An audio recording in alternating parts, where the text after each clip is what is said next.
Hello बच्चों, कैसे हैं आप सभी। आई होप आप सभी अच्छे होंगे। तो हमने बेटा अपने लास्ट क्लास में वाटर पोल्यूशन पढ़ा था, उसके काइंड्स पढ़े थे और आखिरी जो टॉपिक था वो हमारा था यूट्रोफिकेशन।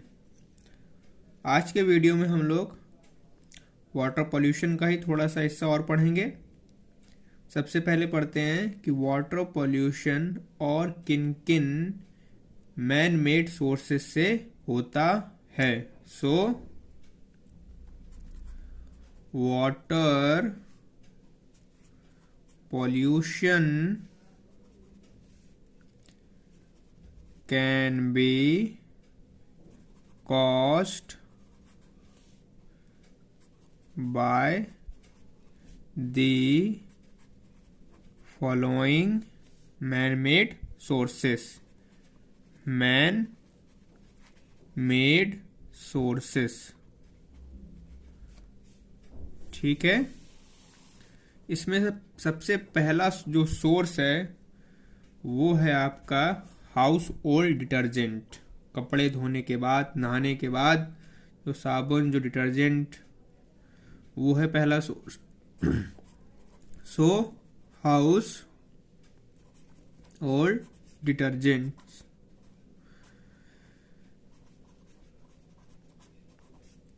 ये कैसे करते हैं। जो भी हाउस होल्ड डिटर्जेंट्स होते हैं उसमें कंपाउंड्स होते हैं। कौन कौन से कंपाउंड, जैसे कि फॉस्फेट होता है, नाइट्रेट होता है, अमोनिया होता है, एल्काइल बेंजीन सल्फेट होता है। ये सभी हार्मफुल सब्सटेंसेस होते हैं जो कि वाटर में जमा हो जाते हैं और वाटर पोल्यूशन करते हैं। So household detergent contains the compound of किस किस के, फॉस्फेट के रखता है, इसके अलावा nitrate, then ammonia and alkyl benzene, ठीक है। ये सभी हार्मफुल कंपाउंड सब्सटेंसेस होते हैं। इसके अलावा बात करें जो हमारे इनऑर्गेनिक फॉस्फेट और नाइट्रोजन हैं, ये करते क्या हैं। इनकी वजह से जो ग्रोथ होती है एल्गा की वो बहुत ही ज़्यादा तेज होती है और जब एल्गा मर जाते हैं तो ऑर्गेनिक मैटर इंक्रीज हो जाता है और जब इतना लार्ज अमाउंट में ऑर्गेनिक मटेरियल प्रेजेंस होगा सो यूट्रोफिकेशन बढ़ जाएगा और जो अमाउंट ऑफ ऑक्सीजन है वो डिक्रीज हो जाती है। कुछ एल्गे इसमें ऐसे भी होते हैं जो कि टॉक्सिक मटेरियल्स भी रिलीज करते हैं और वाटर को पॉल्यूट करते हैं। सो इस टाइप से जो हाउस होल्ड डिटर्जेंट है ये वाटर पॉल्यूशन करते हैं। इनके कंट्रोल के लिए सबसे पहले लिख लेते हैं ये करते क्या है। First thing, increases the rate of algae, ठीक है। इसके कंट्रोल के लिए फॉर द कंट्रोल, इनके कंट्रोल के लिए क्या करते हैं हम लोग, जो हमारा लाइम फेरिक क्लोराइड होता है, लाइम फेरिक क्लोराइड, इसका यूज किया जाता है to precipitate the phosphate, to precipitate the phosphate. ठीक है, इसमें भी जो जिरकोनियम है ये बेस्ट माना जाता है। Zirconium is considered best. ठीक है, दूसरे जो मैन मेड तरीके हैं जिनसे पानी गंदा होता है दैट इज इंडस्ट्रियल वेस्ट। क्या? इंडस्ट्रियल वेस्ट, जो कि डायरेक्ट वाटर में जाता है, जैसे कि रनिंग वाटर हो गए, रिवर्स के, कैनाल के। जो इंडस्ट्रियल वेस्ट होते हैं बेटा, इसमें सस्पेंडेड पार्टिकल्स होते हैं, डस्ट के, कोल के, टॉक्सिन्स के। टॉक्सिन में जैसे कि एसिड हो गए, बेस फिनॉल हो गए, साइनाइड्स हो गए, मरकरी हो गए, जिंक हो गए, ये सभी चीज़ें। इनसे होता क्या है कि जो इनऑर्गेनिक रिड्यूस मटेरियल हैं, जैसे कि आपके फेरस सॉल्ट, सल्फाइड हो गए, ऑयल्स हो गए, बाकी दूसरे रेसिड्यू, ये क्या करते हैं, ऑर्गेनिक मटेरियल के एंड हॉट वाटर। सो जो दूसरा मैन मेड सोर्स है वाटर को पॉल्यूट करने का वो है इंडस्ट्रियल वेस्ट। जो भी वहाँ से मरकरी, लेड या फिर दूसरे हैवी मेटल्स निकलते हैं वो वाटर को गंदा करते हैं। इन्हीं में से बात करी जाए इंडस्ट्रियल वेस्टेज में से, जो आपका मरकरी है, आपका लेड है and other heavy metals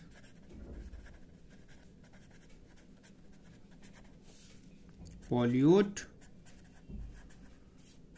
water bodies. ठीक है, इसके अलावा एक डिजीज होती है जिसका नाम है दी मीनामेटा, या फिर इसे माइनामेटा भी कहते हैं, माइनामेटा डिजीज, जो कि होती है किसकी वजह से? पॉल्यूटेड फिशेस की वजह से, बाय पॉल्यूटेड फिशेस। और वो भी जो ये पॉल्यूटेड फिशेस हैं, ये पॉल्यूटेड कैसे हो जाती हैं? फ्रॉम द वाटर जो कि पॉल्यूटेड किया गया होगा बाय मरकरी। तो जब ऐसे फिशेस को लोग खाते हैं उससे मिनीमेटा डिजीज होती है। ये सबसे पहली बार जापान में हुई थी। इसके कंट्रोल के लिए, for the control, industrial waste के कंट्रोल के लिए हम लोग क्या करते हैं, जो वाटर पोल्यूशन है जो भी इंडस्ट्रियल इफ्लुएंट के द्वारा किया जाता है उसके लिए हम लोग सुटेबल ट्रीटिंग मेथड्स का यूज करते हैं। प्यूरिफाई किया जाता है। क्या किया जाता है? Purified before draining into river, draining into river और water bodies. Other than this, जो तीसरा तरीका है दैट इज सीवेज। सीवेज के जरिए वाटर को पॉल्यूट किया जाता है, क्योंकि सीवेज क्या कंटेन करके रखता है, इसमें हाईएस्ट अमाउंट होती है कार्बोनिक मटेरियल की। किसकी? कार्बोनिक मटेरियल्स की एंड बायोलॉजिकल मटेरियल्स की। Biological materials. ठीक है, जो कि पॉल्यूटेंट्स होते हैं, ये क्या करते हैं, they increases the number of decomposers. ठीक है, जैसे कि आपके बैक्टीरिया हो गए और फंगस हो गए। और इससे होता क्या है, 10 BOD of water increases, BOD of water increases. और जैसे ही BOD बढ़ेगी उसका ऑक्सीजन कम हो जाएगा। इसके अलावा इन्फेक्शंस और इन्फेक्टियस डिसीजेस भी होती हैं। क्या होता है, दी इन्फेक्शंस और इन्फेक्टियस डिजीजेस। सो इनको कंट्रोल करने के लिए सीवेज ट्रीटमेंट किया जाता है। बात करते हैं सीवेज ट्रीटमेंट की। सीवेज ट्रीटमेंट में 2 ट्रीटमेंट किए जाते हैं। पहला होता है प्राइमरी ट्रीटमेंट। पहला क्या होता है, प्राइमरी ट्रीटमेंट। प्राइमरी ट्रीटमेंट, इस प्राइमरी ट्रीटमेंट में क्या होता है, जनरली इसमें फिजिकल रिमूवल किया जाता है बड़े बड़े पार्टिकल्स का। इसके अलावा छोटे पार्टिकल्स का भी किया जाता है फिल्ट्रेशन एंड सेडिमेंटेशन के जरिए। सो बेसिकली क्या इन्वॉल्व करता है ये, physical removal of particles large and small from the sewage through किसके जरिए, फिल्ट्रेशन एंड सेडिमेंटेशन के जरिए। फिल्ट्रेशन एंड सेडिमेंटेशन, ठीक है। इनको शुरुआत में निकाल दिया जाता है जब सीवेज को लाया जाता है, और उसमें जो भी फ्लोटिंग डेब्रिस होते हैं उनको सीक्वेंशियल फिल्ट्रेशन के जरिए हम लोग निकाल देते हैं।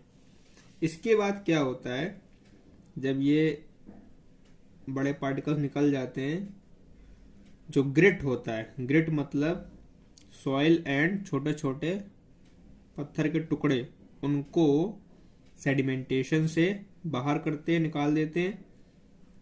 इसके बाद जो भी सॉलिड बचेगा वो सेटल होगा प्राइमरी स्लज में, ठीक है। और उसके बाद एक सुपरना टेंट बनाया जाता है प्राइमरी इफ्लंट से। मतलब कि जब हमने बड़े बड़े सारे पार्टिकल्स निकाल दिए, छोटे छोटे पार्टिकल्स पत्थर सॉइल को भी निकाल दिया सेडिमेंटेशन के जरिए, इसके बाद जो बचा उसे बोलते हैं प्राइमरी इफ्लंट। और उसको एक उसी से फिर प्राइमरी स्लज बनाया जाएगा। जो हमारा प्राइमरी इफ्लंट है उसको प्राइमरी स्लज के बाद प्राइमरी सेटलिंग टैंक से निकाल कर सेकेंडरी ट्रीटमेंट में ले जाते हैं। सो प्राइमरी ट्रीटमेंट में पहले तो निकाला, इसके बाद सेडिमेंटेशन के जरिए हमने छोटे छोटे पत्थर और मिट्टी को भी निकाला, और उसके बाद जो बनता है इन दिस क्या फॉर्म होता है? इफ्लुएंट। क्या? इफ्लुएंट। इसी को ही प्राइमरी इफ्लुएंट कहते हैं। Primary effluent. ठीक है, यही हमारा प्राइमरी स्लज बनाता है।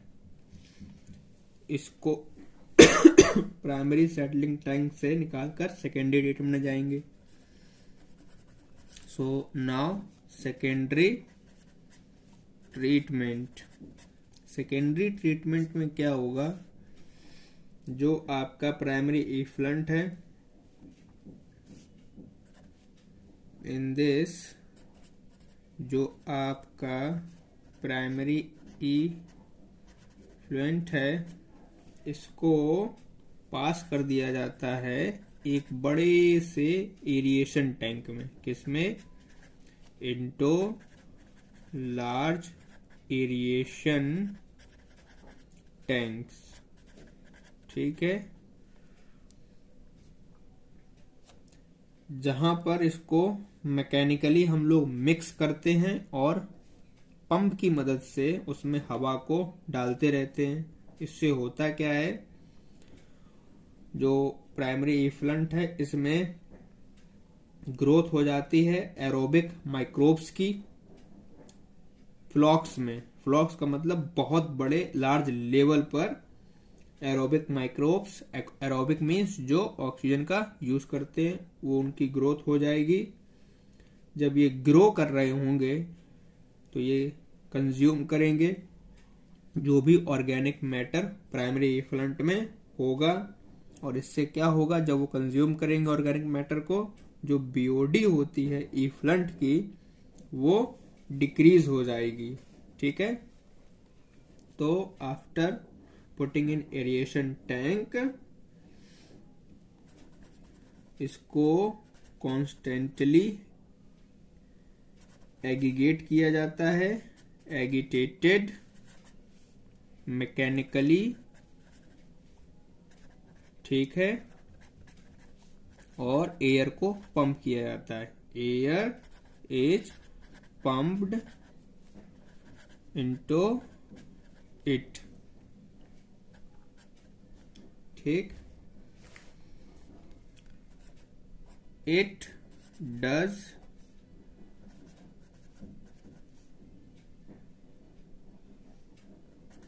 growth of the aerobic microbes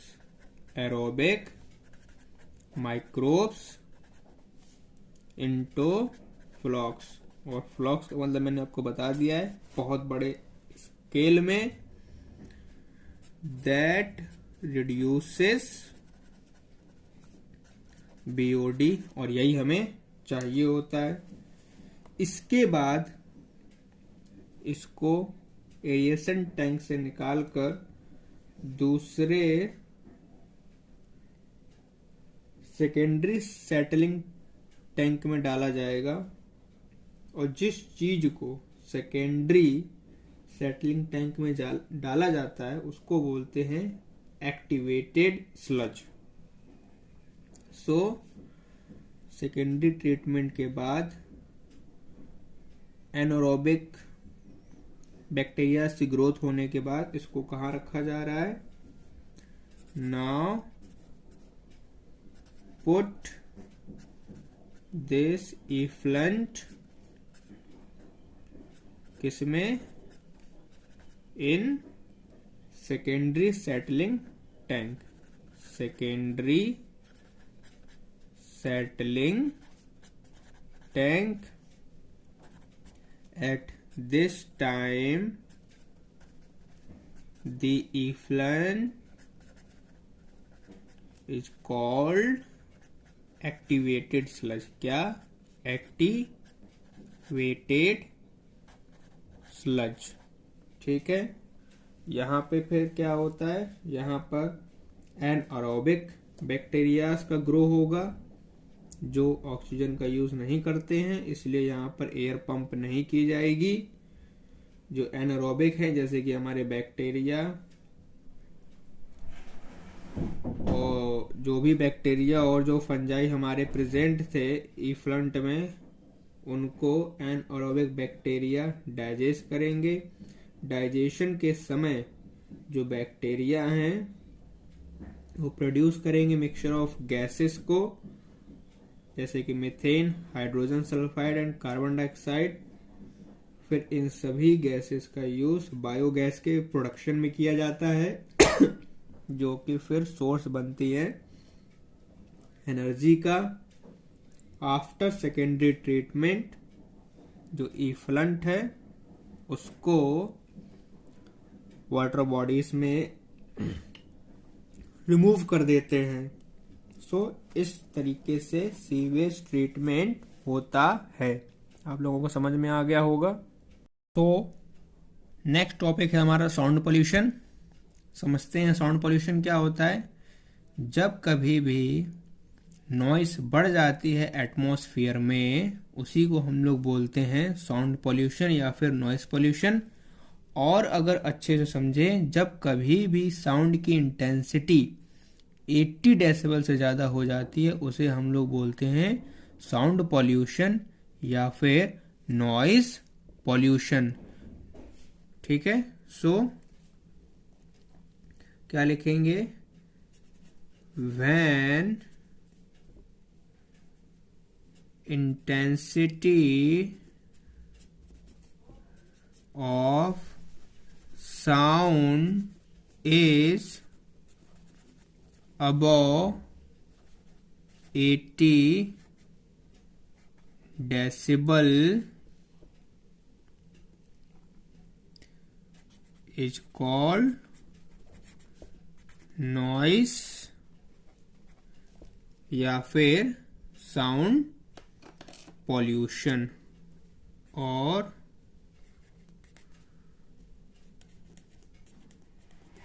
sound pollution. ठीक है, साफ साफ शब्दों में। अब यहाँ पे जो मैंने ये डेसिबल लिखा है, ये क्या है? तो डेसिबल यूनिट होती है जिसमें साउंड की इंटेंसिटी को मेजर किया जाता है। सो ये डीबी जो है आपका, ये है आपका decibel in which intensity of sound is measured। ठीक है,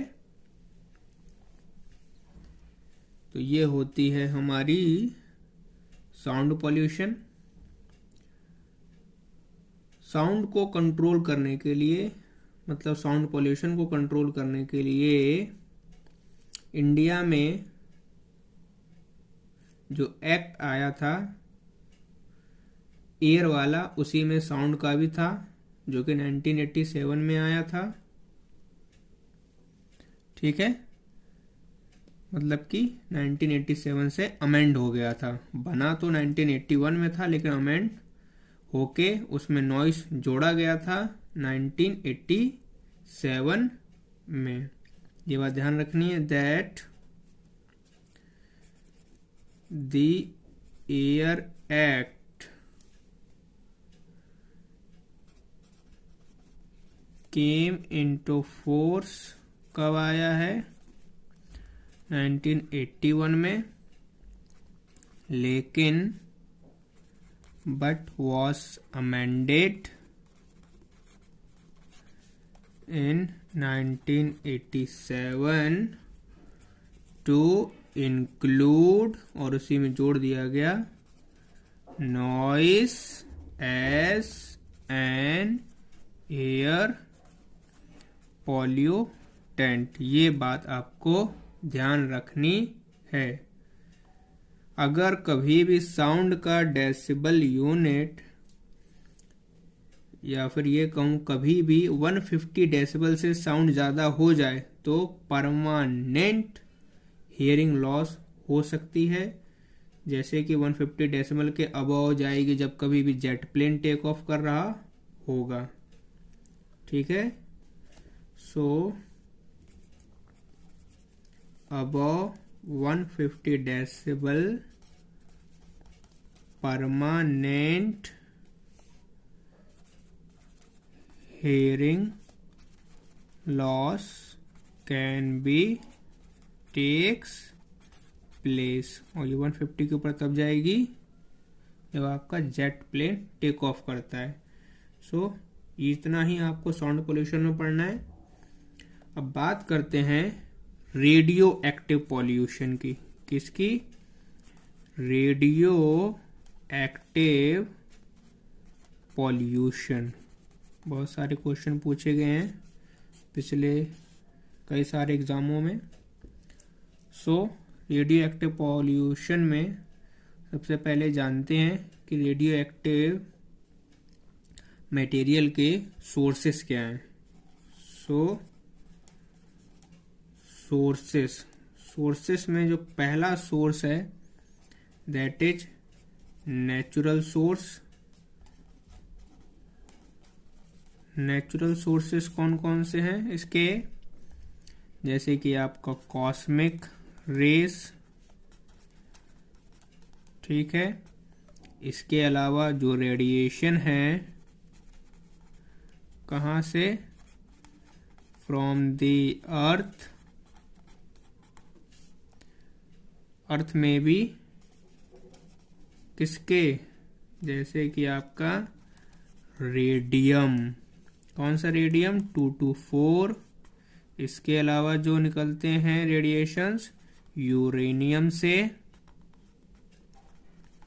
यूरेनियम 235 और यूरेनियम 238। इसके अलावा आपका थोरियम 232 और आपका रेडॉन 222। ये सभी के सभी नेचुरल सोर्सेस हैं जो रेडियो एक्टिव पॉल्यूशन करते हैं, ठीक है। अब बात करते हैं मैन मेड रेडिएशन की। So man made radiation. Man made radiation क्या होता है? ये वो रेडिएशंस होते हैं जो कि एटमॉस्फेयर में हमने छोड़े होते हैं माइनिंग के समय या फिर थोरियम और प्लूटोनियम की प्यूरिफिकेशन के समय या फिर जब हमने न्यूक्लियर वेपन्स को प्रोड्यूस किया था। So the radiations during mining and purification of thorium and plutonium, ठीक है।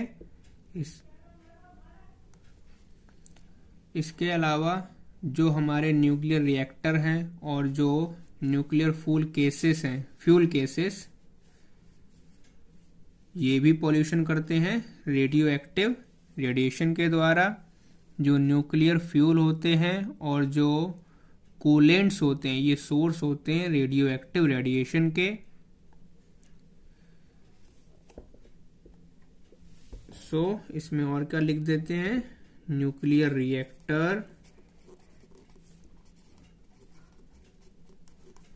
And nuclear fuel causes pollution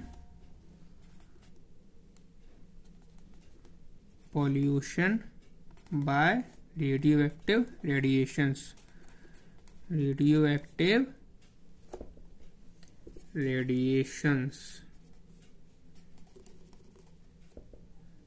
ठीक है। Now other sources. इसके अलावा जो और भी सोर्सेस हैं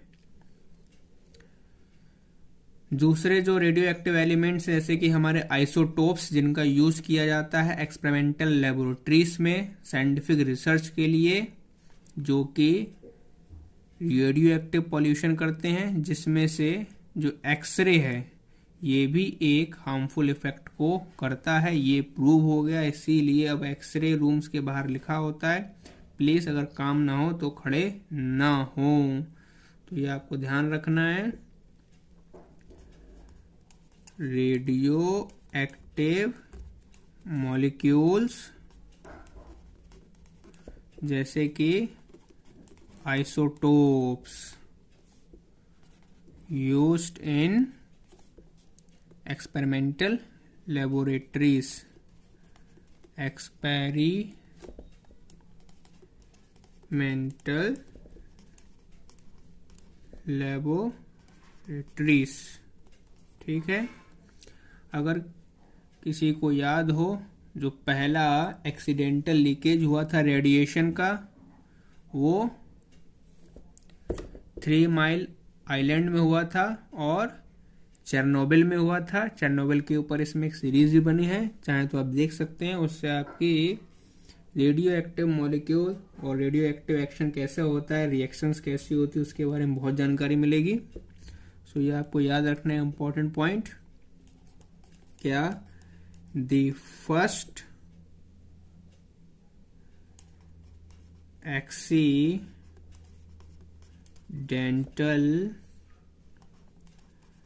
लीकेज ऑफ रेडिएशन कहाँ पे हुआ था? इन द 3 माइल आइलैंड में और चेरनोबिल में। ठीक है। इसीलिए ये हमेशा रिकमेंड किया जाता है कि जब स्टोरेज किया जाए न्यूक्लियर वेस्टेज का, वो सफिशिएंट ट्रीटमेंट के बाद किया जाए। ठीक है। और उसको लगभग जब बरीड करें तो 500 मीटर डीप करना है हमको अर्थ सरफेस में। So this is all about radioactive pollution. अब बात करते हैं कुछ हमारे स्पेशल पॉइंट्स हैं। Special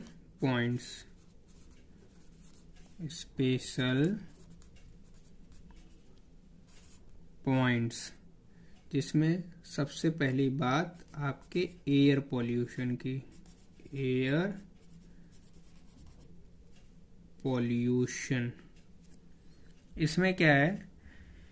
according to CPCB central pollution control board, जो पार्टिकुलेट का साइज है 2.5 माइक्रोमीटर का या उससे कम डायमीटर में, ये सभी की सभी ह्यूमन हेल्थ के लिए हार्मफुल हैं। ये बहुत ज़्यादा फाइन पार्टिकुलेट्स होते हैं जो कि इन्हेलेशन के समय लंग में चले जाते हैं डीप, और ब्रीदिंग और रेस्पिरेटरी सिम्टम्स जैसे कि इरिटेशन, इन्फ्लामेशन और डैमेज करते हैं। कई बार प्रीमेच्योर डेथ भी हो जाती है। So according to central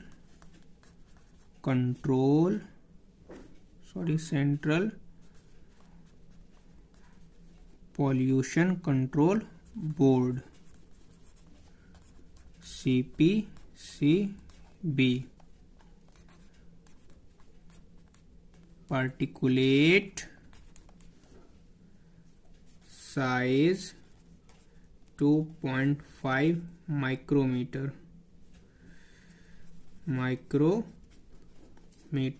is dangerous for human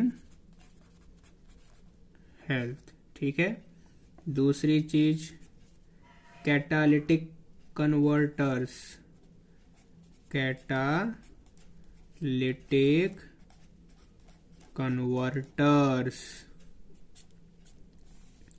catalytic converters जिनका यूज ऑटोमोबाइल्स में किया जाता है ताकि कम से कम पॉल्यूशन हो सके। जो भी ऑटोमोबाइल्स पेट्रोल और डीजल का यूज करते हैं, ठीक है। ये एक्सपेंसिव होते हैं। इसमें जो मेटल्स हैं हमारे, वो आपके प्लेटिनम, पैलाडियम एंड रोडियम होते हैं एस दी कैटालिस्ट, ठीक है, जिनको ऑटोमोबाइल्स में फिट कर दिया जाता है to reduce emission of poisonous gases. किसके लिए? पॉइजनस गैसेस को कम करने के लिए। जनरली जहाँ पर एग्जॉस्ट पास होता है वहाँ पर इनको फिट किया जाता है, और जो भी अनबर्न हाइड्रोकार्बन्स होते हैं उनको कार्बन डाइऑक्साइड, वाटर और कार्बन मोनोऑक्साइड में चेंज कर देते हैं, ठीक है। जो भी मोटर व्हीकल्स जिनमें भी कैटालिटिक कन्वर्टर लगा होता है वो अनलेडेड पेट्रोल का यूज उनमें होना चाहिए, क्योंकि अगर लेड होता है तो वो इनएक्टिव कर देता है कैटलिस्ट को। सो खास बात, vehicles equipped with catalytic converter should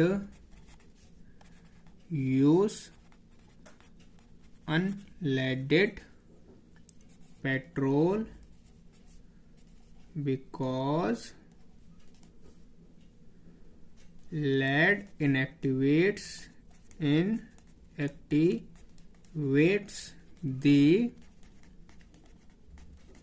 catalyst, ठीक है।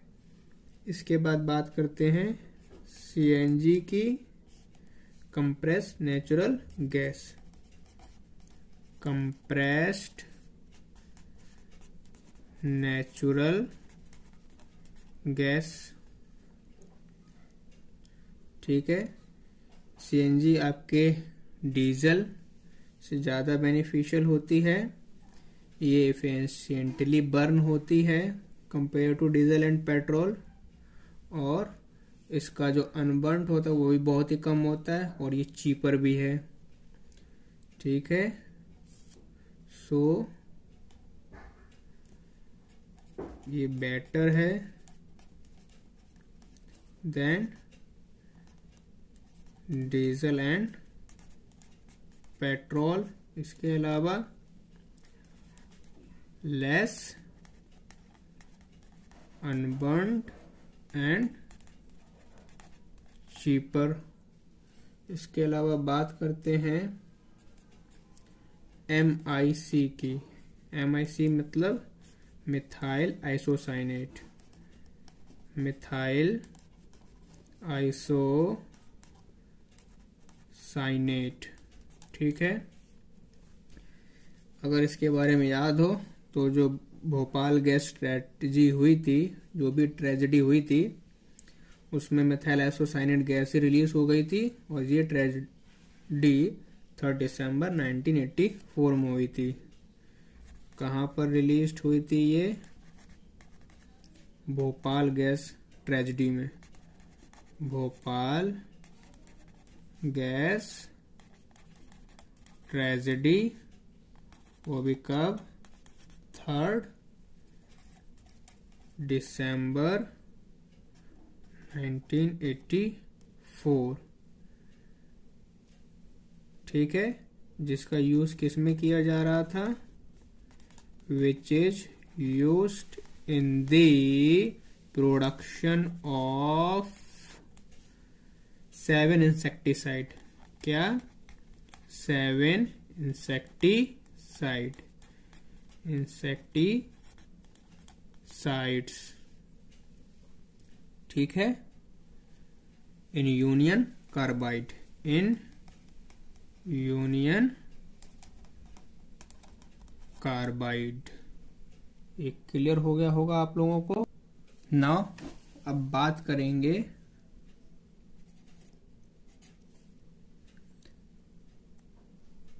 टेराइथाइल लेड की। किसकी? टेट्रा इथाइल लेड, और इसके अलावा टेट्रा मिथाइल लेड की। टेट्रा मिथाइल लेड, ठीक है। ये कैसे बनते हैं? ये बनते हैं formed by combustion of petroleum. किसके कंबसन से? पेट्रोलियम के कंबसन से। इनको हेम्पर हीमोग्लोबिन फॉर्मेशन के नाम से भी जानते हैं। दे आर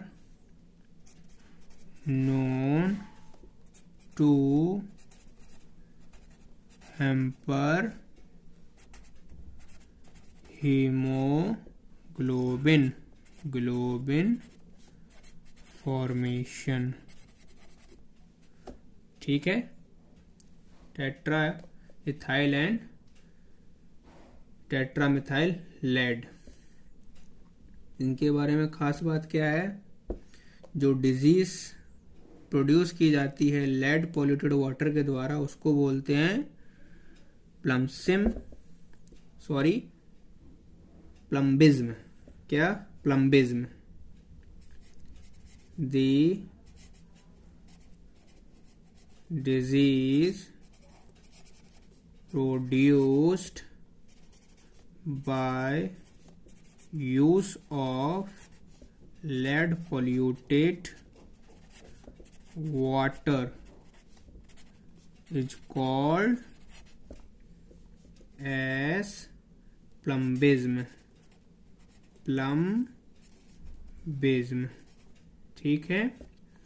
तो लेड होता है, ये नर्वसनेस अनीमिया करता है ह्यूमन बींग्स में, और इसके अलावा ये किडनी को भी डैमेज करता है। Lead causes nervousness anaemia in human beings. इसके अलावा ऑल्सो डैमेज किडनी। किसको? किडनी को। जो अलार्मिंग लेड कंसंट्रेशन है ब्लड में, वो है 10 माइक्रोग्राम पर 100 ml। Alarming lead concentration in blood कितनी है? 10 माइक्रोग्राम पर 100 ml, ठीक है। इसके बाद बात common dust disease. Common dust disease, ठीक है। जिसको किस नाम से जानते हैं? न्यूमोकोइनोसिस। किसके नाम से? न्यूमोकोइनोसिस,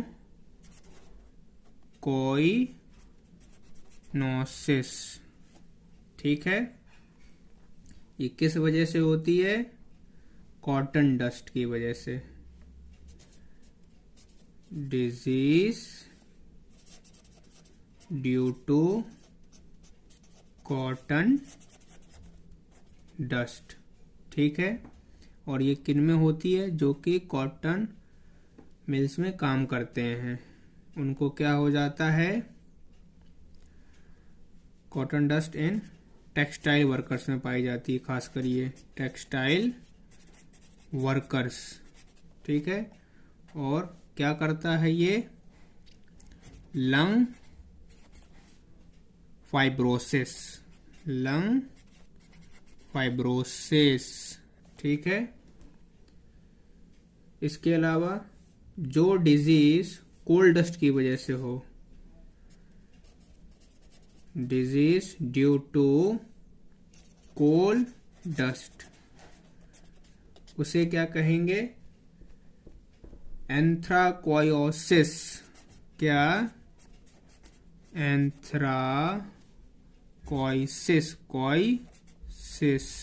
ठीक है, जो डिजीज एब्स्टोस डस्ट की वजह से हुई हो, किसकी वजह से? एब्स्टोस। ठीक है, उसको बोलते हैं एब्स्टोसिस। क्या बोलते हैं? एब्स्टोसिस। जो डिजीज स्टोन ग्राइंडर्स की वजह से हो, जनरली सिलिका डस्ट की वजह से, disease due to silica dust, वो होती है सिलिकोइसिस। क्या? सिलिकोइसिस। इसके अलावा जो डिजीज आयरन डस्ट की वजह से हो, उसे बोलेंगे साइडरोसिस। क्या? साइडरोसिस। सो ये कुछ डिजीज के आपको नाम याद रखने हैं जो कि डस्ट से होती हैं। ठीक है, देन बात करते हैं स्टोन लेप्रोसी की।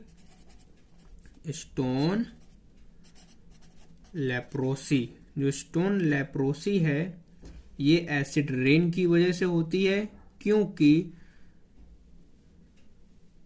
जो एसिड रेन है ये outer surface of metals, marbles and stone, इन सबको डिस्ट्रॉय करती है, इसीलिए उसको बोलते हैं स्टोन लेप्रोसी, जो स्टोन को खराब कर दे। Is caused due to acid rain. किसमें होती है? स्टोन्स में, जैसे कि मेटल्स हो गए, मार्बल्स हो गए, स्टोन्स हो गए। इसके अलावा बात करते हैं blue baby disease. Blue baby disease, ये disease high amount of nitrate की वजह से होती है। Due to high amount of nitrate, वो भी कहाँ पर? वाटर में। किसमें? वाटर में। जब नाइट्रेट वाटर में बढ़ जाता है, उसकी वजह से जो डिजीज होती है उसको बोलते हैं ब्लू बेबी डिजीज। इसको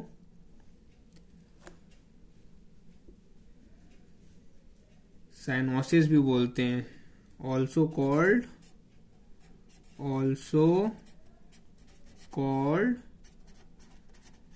साइनोसिस, और मिथैमियोग्लोबी एनीमिया के नाम से भी जानते हैं। मिथैमोग्लोबिन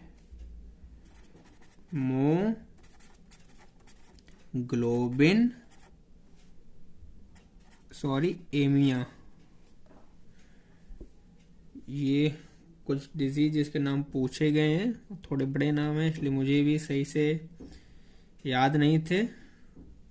जो ब्लू बेबी डिजीज है, ये हाई नाइट्रेट की वजह से होती है, इसको साइनोसिस और मिथैमोग्लोबिन एमिया के नाम से जानते हैं। और इसके बाद बात करते हैं हाइपरटेंशन एंड यूरेमिया की। किसकी? Hypertension and uraemia. ये किसकी वजह से होती है? Caused by copper.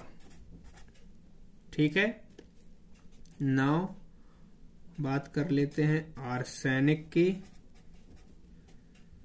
सो ये आपको ब्लैक फुट डिजीज करता है। क्या करता है? ब्लैक फुट डिजीज, ठीक है। और पॉइजन करता है फूडर प्लांट्स को जो कि खाए जाते हैं लाइव स्टॉक के द्वारा, और उनसे उनकी मौत हो जाती है, ठीक है। तो ये आपको क्या करता है? Black foot disease. इसके अलावा आपका जो कैडमियम है, क्या कैडमियम, ये एनीमिया करता है, हाइपरटेंशन देता है आपको, हाइपरटेंशन। इसके अलावा डैमेज करता है आपके किडनी और लीवर को, damage to liver and kidney. Japan में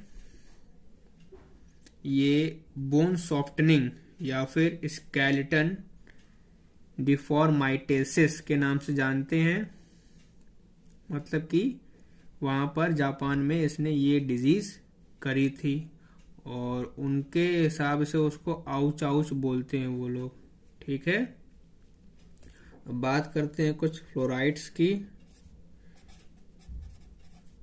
फ्लोराइड्स, ठीक है। जो फ्लोराइड्स हैं इनकी अगर हायर कंसंट्रेशन हो जाए तो वो क्या करेगा आपको? क्लोरोसिस। क्या करेगा? क्लोरोसिस, या फिर इसी को नेक्रोसिस भी बोलते हैं। क्या? नेक्रोसिस, ठीक है। ये कहाँ पर होता है? In tips and margin of leaf, ठीक है।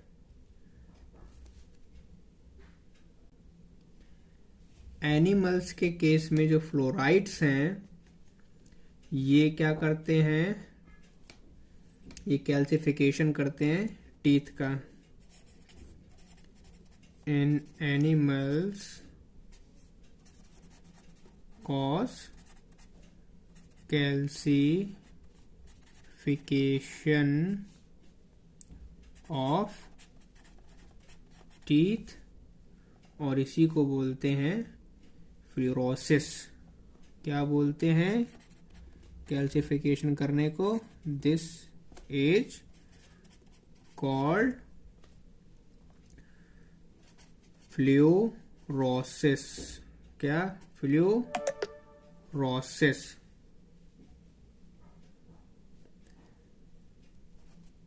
ठीक है। इसके बाद बात करते हैं एल नीनो इफेक्ट की। एल नीनो इफेक्ट या फिर एल नीनो इफेक्ट, ठीक है। एल नीनो इफेक्ट, ये जो एल नीनो इफेक्ट है ये क्या होता है? ये एक प्रोसेस होती है जिसमें कि जो वाटर है पैसिफिक एशियन का वो गर्म हो जाता है, और इस प्रोसेस में जो वार्म वाटर करंट है वो इक्वेटर तक जाती हैं, पेरू तक जाती हैं लगभग 5 से 8 सालों में। जो इफेक्ट होता है एल नीनो का वो फ्लड होता है। Effect of El Nino is flood.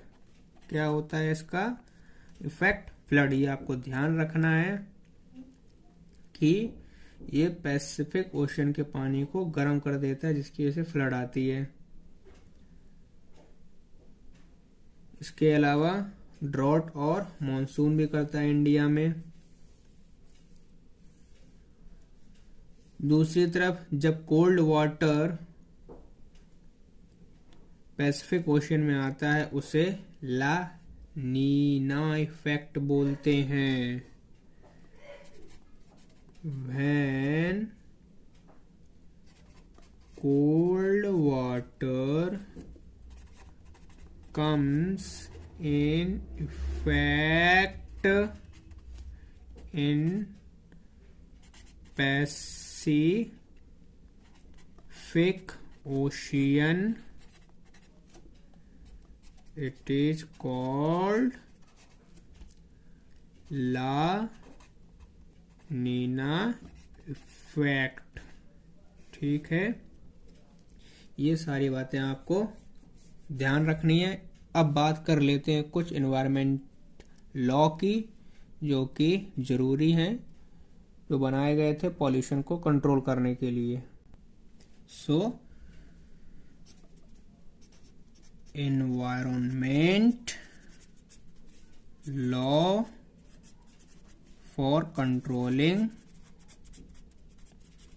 Pollution. देखते हैं कौन कौन से लॉ बनाए गए हैं। सबसे पहला आपका national environment act. The national environment protection act. ठीक है, कब आया था? 1986 में। दूसरा the insecticide act. The insecticide act ये आया था 1968 में।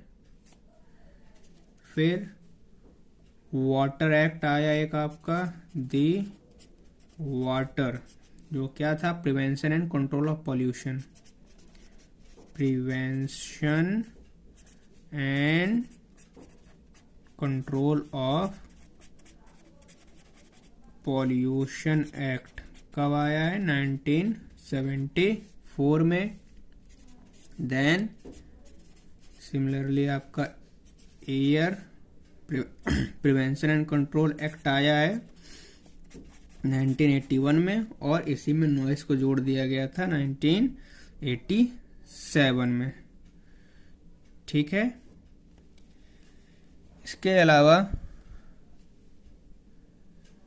और बात करें तो कुछ लेक्स की बात कर लेते हैं। क्या? Types of lakes. सो पहला जो होता है यूट्रोफिक लेक। क्या? Eutrophic lake.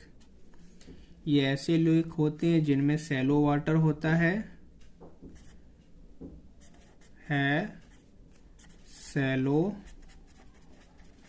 Water, and contain क्या रखते हैं ये? High amount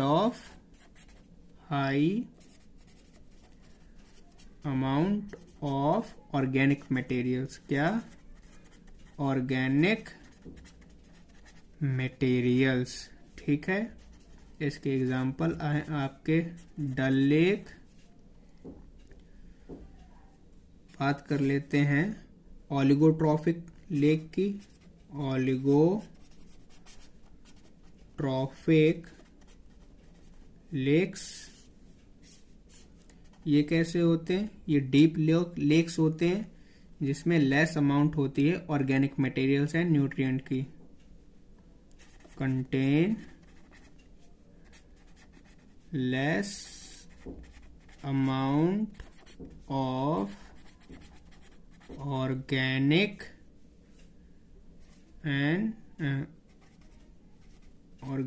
material and nutrient. ठीक है, इसके अलावा कुछ फुल फॉर्म आपको याद करने हैं, जैसे कि आईपीसीसी का इसका फुल फॉर्म होता है दी इंटर गवर्नमेंटल पैनल। किस पर? क्लाइमेट चेंज पर। The inter governmental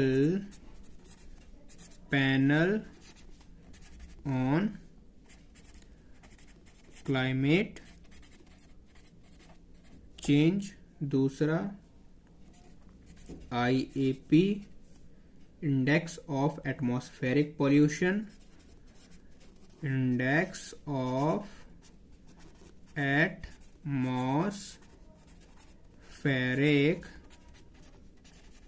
pollution, then IWP index of water pollution, then MPN most permeable number,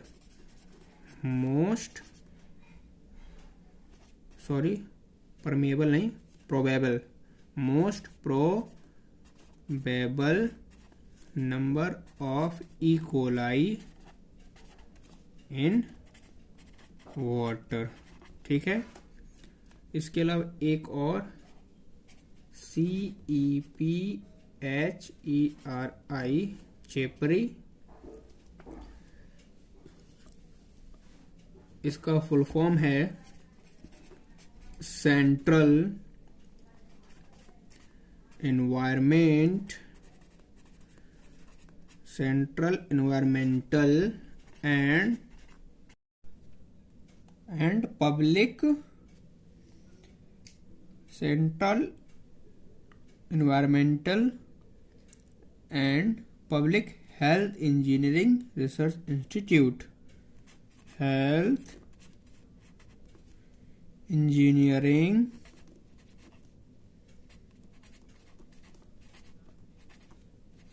research institute.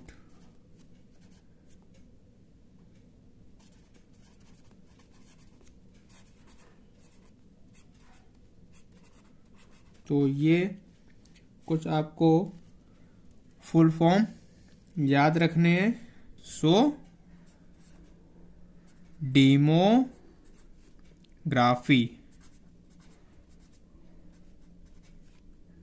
समझते हैं बेटा। डेमोग्राफी क्या होती है? जो साइंटिफिक स्टडी होती है ह्यूमन पॉपुलेशन की, उसको बोलते हैं डेमोग्राफी।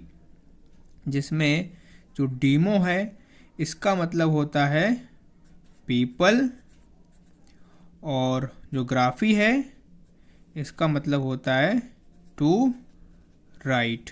ठीक है, और ये क्या होती है? स्टडी ऑफ ह्यूमन पॉपुलेशन,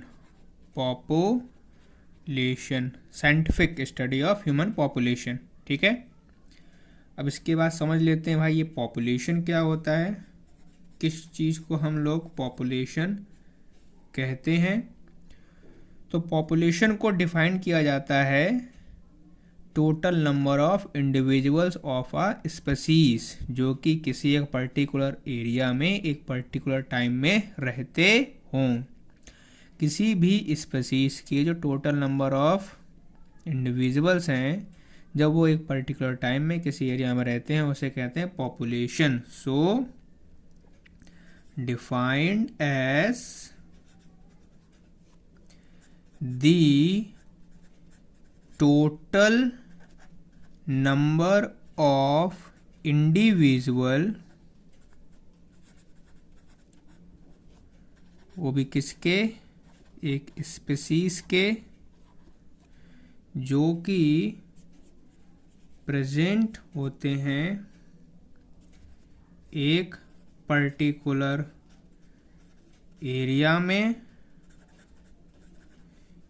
एक पर्टिकुलर टाइम में, एट अ गिवन टाइम, उसको बोलते हैं पॉपुलेशन। अब बात करते हैं डेमोग्राफी में सेंसस की। किसकी? सेंसस क्या होता है? ये ऑफिशियल काउंटिंग होती है इंडिविजुअल्स की। ठीक है, so it is official counting of individual. ठीक है, जनरली इसको फर्स्ट 4 मंथ्स में करते हैं एक ईयर में, so in first 4 month of first year of each decade, हर एक डिकेड की पहली ईयर के पहले 4 मंथ में जो ऑफिशियल काउंटिंग की जाती है उसे कहते हैं सेंसस। ठीक है, इसमें पहली चीज होती है आपकी पॉपुलेशन डेंसिटी की, पॉपुलेशन डेंसिटी पीडी। सो पॉपुलेशन डेंसिटी क्या होती है? जो भी नंबर ऑफ लिविंग पर्सन है पर स्क्वायर किलोमीटर एरिया में उसे बोलते हैं population density. Number of person living in पर स्क्वायर किलोमीटर एरिया, इसका फॉर्मूला क्या है? Number of person divided by area in square kilometre, square kilometre. ठीक है, बात करते हैं जो वर्ल्ड का, पूरे वर्ल्ड में जो पॉपुलेशन डेंसिटी है वो कितनी है। सो वर्ल्ड में जो पॉपुलेशन डेंसिटी है दैट इज 33 पर किलोमीटर स्क्वायर है। ठीक है, मैक्सिमम कहाँ पर है? मैक्सिमम आपके बांग्लादेश में है और मिनिमम आपके ग्रीनलैंड में है, ग्रीनलैंड। ठीक है, ग्रीनलैंड में लगभग 15 पीपल पर किलोमीटर स्क्वायर में देखने को मिलते हैं।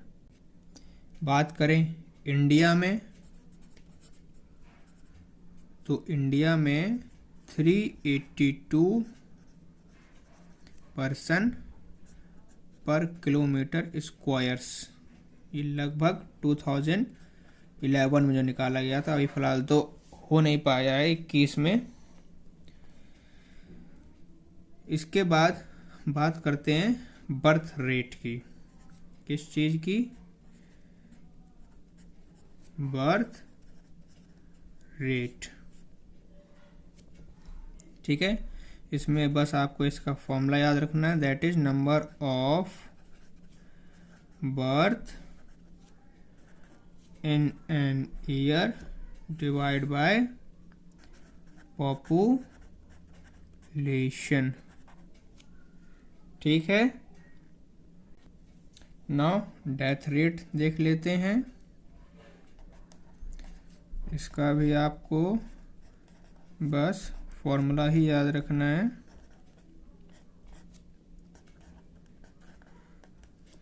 वो क्या है? Number of death in an year और ओवर पॉपुलेशन,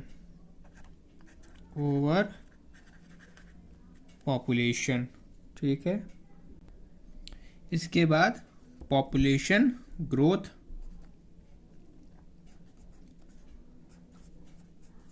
पॉपुलेशन ग्रोथ, जो पॉपुलेशन ग्रोथ है इसको मेज़र किया जाता है एनुअल एवरेज जो ग्रोथ रेट होता है हमारा उसके हिसाब से। So it is measured as the annual average growth rate। ठीक है, इसमें आपकी पॉजिटिव ग्रोथ होती है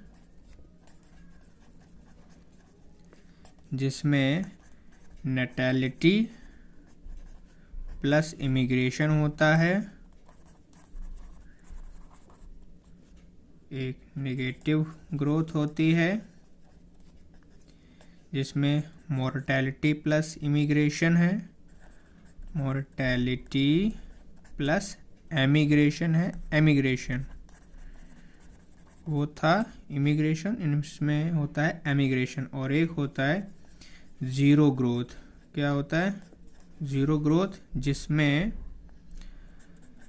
आपकी जो नेटैलिटी प्लस इमिग्रेशन है ये इक्वल हो जाते हैं मोर्टेलिटी प्लस एमिग्रेशन के, ठीक है। और इसके लिए एक चार्ट भी दिया है एनसीईआरटी में, जिसमें बर्थ रेट को पॉजिटिव माना जाता है, पॉजिटिव ग्रोथ। उसके बाद यहाँ पर पॉपुलेशन ग्रोथ, और इसमें डेथ रेट को नेगेटिव कंसीडर किया जाता है। और भी नेगेटिव कंसीडर करते हैं किसको? एमिग्रेशन को, और पॉजिटिव कंसीडर करते हैं इमिग्रेशन को, ठीक है। और यहाँ आपकी आ जाती है पॉपुलेशन डेंसिटी। सो ये क्लियर हो गया होगा आपको। इसके बाद बात करते हैं इन्फेंट मोर्टेलिटी रेट की। Infant mortality rate, in short IMR। ये क्या होता है? इसमें पहले तो हमारे इन्फेंट आएंगे। इन्फेंट किसे कहते हैं? Children up to 1 year after birth, उन्हें इन्फेंट कहा जाता है। देन नियोनेट्स, ये up to 28 days after birth. Then पेरीनेट्स,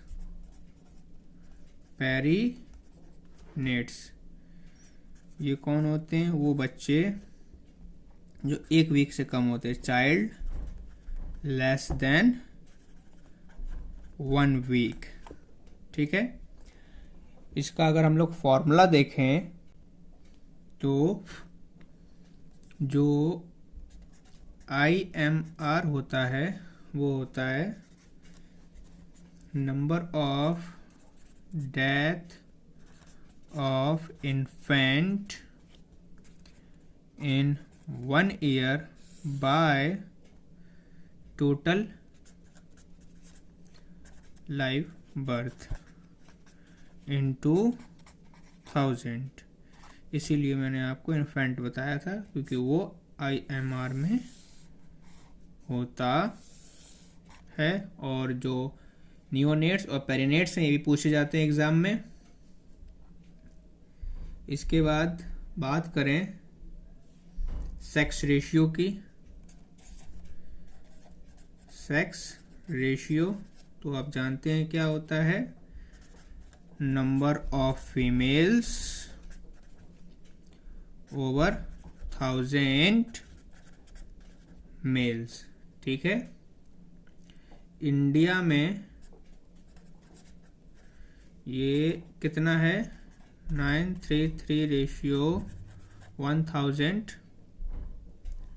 ठीक है। ये लगभग डेटा है। मैक्सिमम जो सेक्स रेशियो है वो आपको केरला में दिखता है, एंड जो मिनिमम है वो हरियाणा में देखने को मिलता है। वर्ल्ड का जो सेक्स रेशियो है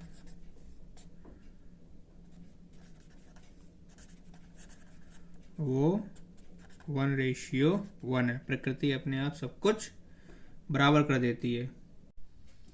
अब हम बात करेंगे ग्रोथ रेट की। किस चीज़ की? Growth rate.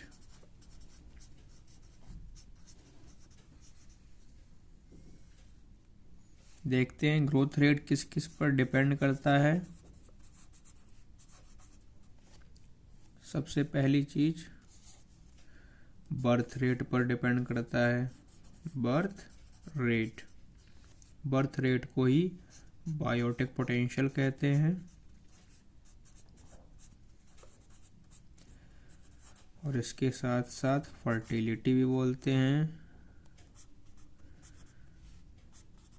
और नेटैलिटी भी बोलते हैं। ठीक है। जितना ज़्यादा बर्थ रेट होगा, बायोटिक पोटेंशियल होगा, या फिर कहें फर्टिलिटी होगी, या फिर नेटैलिटी होगी, उतना ही ग्रोथ रेट ज़्यादा होगा। जो मैक्सिमम नेटैलिटी है ये केवल आइडियल कंडीशन में ही गेन की जा सकती है। आपको कुछ बातें ध्यान रखनी है इसमें कि जो ग्रोथ रेट होता है हमारा, ग्रोथ रेट ये आपका नेगेटिव हो सकता है, मे बी नेगेटिव, लेकिन आपका जो बर्थ रेट है ये कभी भी नेगेटिव नहीं हो सकता है। नेवर बी नेगेटिव, ये हमेशा पॉजिटिव ही रहता है। जो बर्थ रेट होता है ये एबिलिटी होती है उन सभी इंडिविजुअल्स की जो कि रिप्रोडक्टिवली एक्टिव होते हैं, फर्टिलिटी करने के लिए, बेबीज को प्रोड्यूस करने के लिए। जो फर्टिलिटी होती है ये डिटरमाइन करती है करेंट ग्रोथ ऑफ पॉपुलेशन को। So fertility determines the current growth of population। अगर किसी भी पॉपुलेशन की करेंट ग्रोथ जाननी है तो वो आपको उसकी फर्टिलिटी से पता चलती है। जो फर्टिलिटी है ये रीजन टू रीजन वेरी करता है। जितनी भी डेवलप्ड कंट्रीज होती हैं उसमें लोअर फर्टिलिटी रेट होता है। सो developed countries have lower fertility rate, क्योंकि वो नहीं चाहते कि हमारी पॉपुलेशन ज़्यादा बढ़े। और जो डेवलपिंग कंट्रीज़ होगी उसकी फर्टिलिटी रेट ज़्यादा होगी। जो फर्टिलिटी है इसको इकोनॉमिकली कंट्रोल किया जाता है। जब आपको आराम से खाने पीने को सारी सुविधाएं मिल रही हैं तो आपका फर्टिलिटी भी ज़्यादा होता है। So fertility is largely controlled by economics. ठीक है, ये बातें कुछ आपको ध्यान रखनी है बर्थ रेट में, जो कि ग्रोथ रेट को बढ़ाता है। दूसरी चीज़ mortality,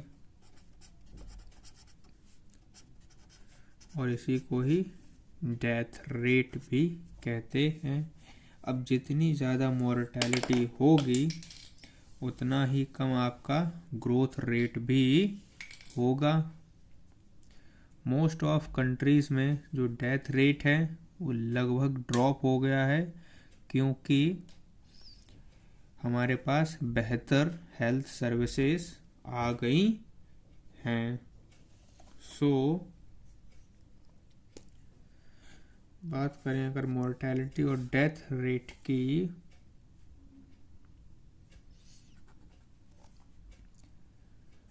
it drops due to improved health services, इसमें आपको यही ध्यान रखना है, अगर मोर्टेलिटी रेट और डेथ रेट बढ़ता है तो आपका ग्रोथ रेट कम होता है, और अगर आपका डेथ रेट डिक्रीज कर रहा है तो पॉपुलेशन ग्रोथ इंक्रीज कर रहा है। डिक्रीज इन डेथ रेट, उसका रिजल्ट क्या होगा? Increase in growth rate. Result in increase population growth. Population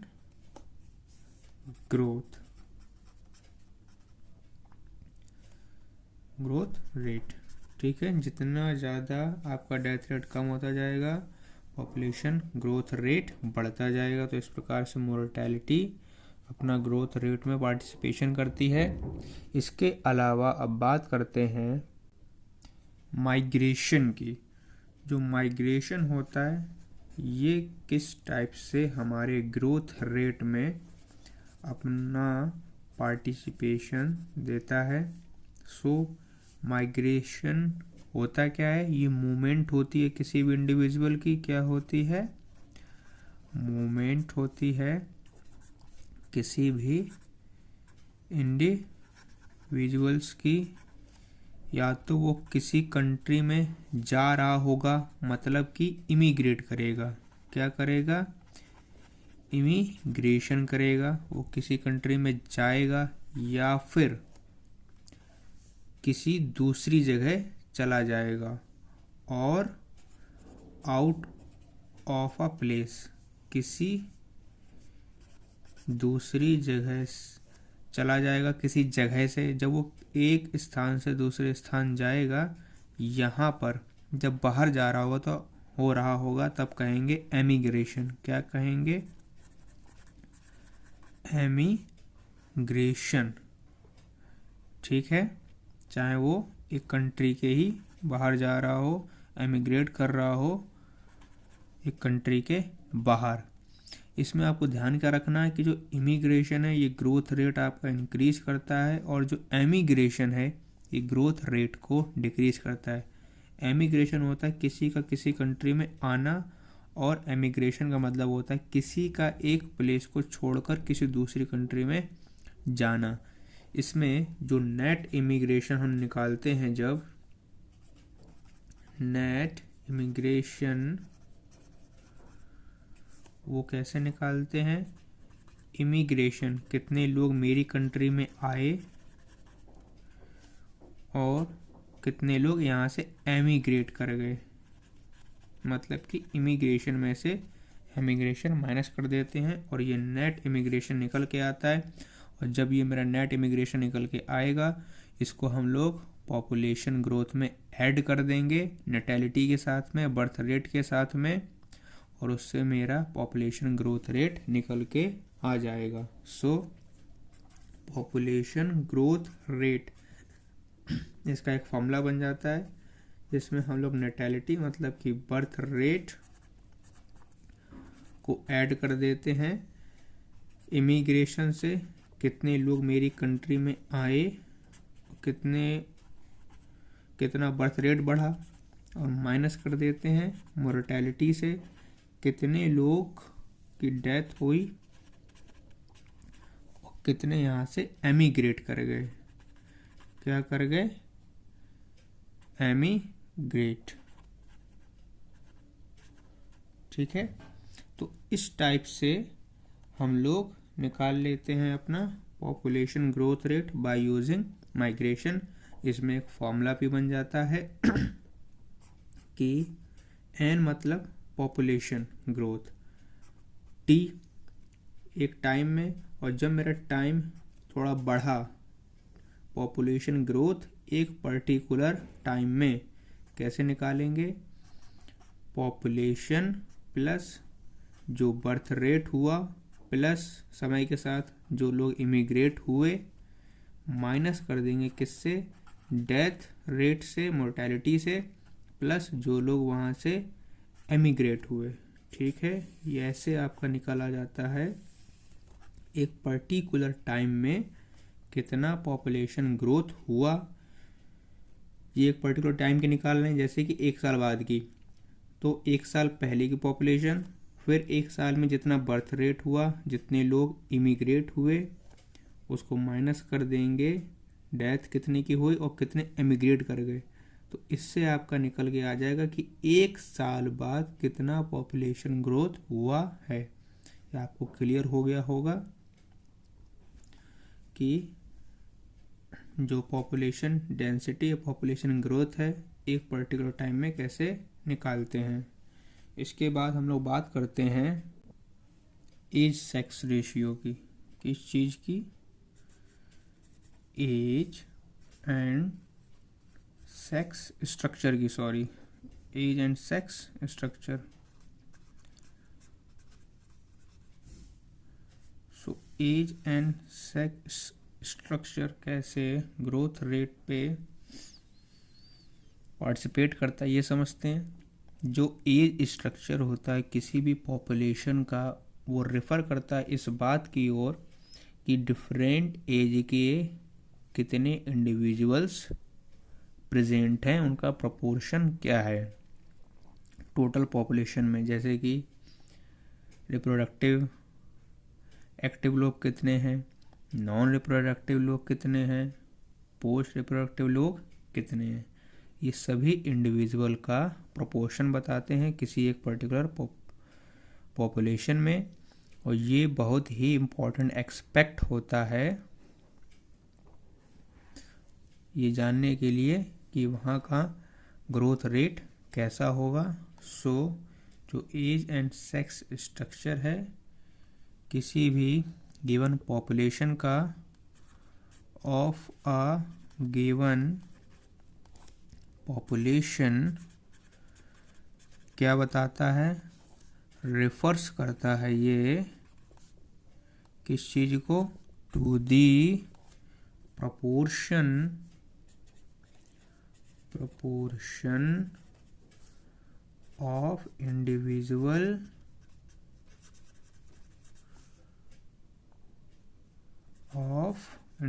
of different age।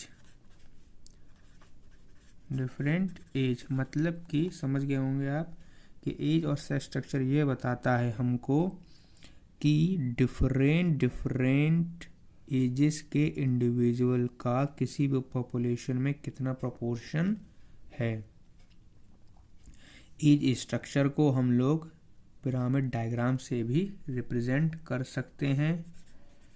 As structure जो होता है किसी भी पॉपुलेशन का, उसको डिपिक्ट किया जा सकता है, बताया जा सकता है, शो किया जा सकता है किसके द्वारा, in the form of a pyramid diagram. किससे? Pyramid diagram. ठीक है। अब पिरामिड डायग्राम से करने से पहले ये चीज़ जान लो कि जो भी डेवलप्ड कंट्रीज होंगी उनका पिरामिड स्टीपर होगा। ठीक है। Developed countries have a steeper pyramid. ठीक है। जो कि क्या बताता है, स्टेबल पॉपुलेशन की, वहाँ की पॉपुलेशन स्टेबल है, उसमें ज़्यादा ग्रोथ नहीं है, ना ही बर्थ रेट ज़्यादा है, ना ही डेथ रेट ज़्यादा है, स्टेबल है। और जो डेवलपिंग कंट्रीज़ होती हैं वो उनका जो पिरामिड होता है ये डेवलप्ड कंट्रीज से लेस स्टीपर होता है। Developing countries have a less steeper pyramid. ठीक है। अब बनाते हैं पिरामिड्स।